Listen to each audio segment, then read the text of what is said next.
Hey, I'm Carlin Wilson, and today's video is FlyLady Baby Step Day 2. So the step for today is to get dressed to shoes. And FlyLady specifically says to get dressed to lace-up shoes so that it's not something that you can kind of kick off very easily. And the reason for this is so that you don't end up sitting on the couch or like laying on the couch or taking a nap.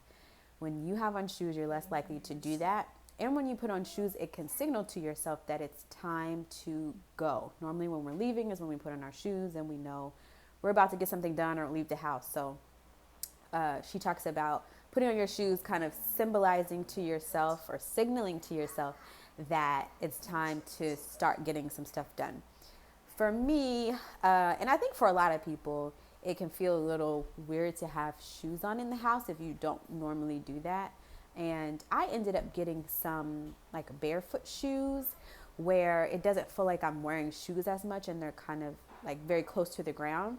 And that really helped me a lot. And so that's what I'm going to be wearing. And that's what I'm going to be putting on every day to start my day. She does say to get dressed first thing in the morning to be ready to get going. So thanks for watching this video. Please subscribe if you want to follow along with this 31 days of baby steps, and I will see you tomorrow. Bye.